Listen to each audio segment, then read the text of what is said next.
আসসালামু আলাইকুম।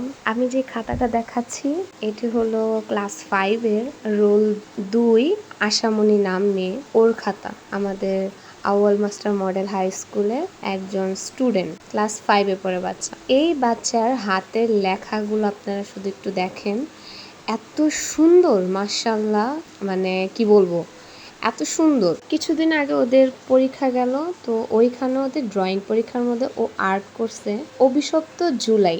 এই যে মাইলস্টোনের যে বিমান বিধ্বস্ত একটা এত বড় একটা কাণ্ড হইলো, এইখানে সে নিজের চিন্তা ভাবনায় সে এটা আর্ট করছে। মাশাআল্লাহ, এত সুন্দর উপস্থিত বুদ্ধি বাচ্চাটার, কি বলবো, মানে ইন্সপায়ারিং একটা বাচ্চা। এই বাচ্চাটার জন্য আমাদের স্কুলের জন্য দোয়া করবেন, বিশেষ করে বাচ্চাটার জন্য দোয়া করবেন যে বাচ্চাটা এত সুন্দর উপস্থিত বুদ্ধি, সে যাতে বড় হয়ে অনেক ভালো কিছু করতে পারে।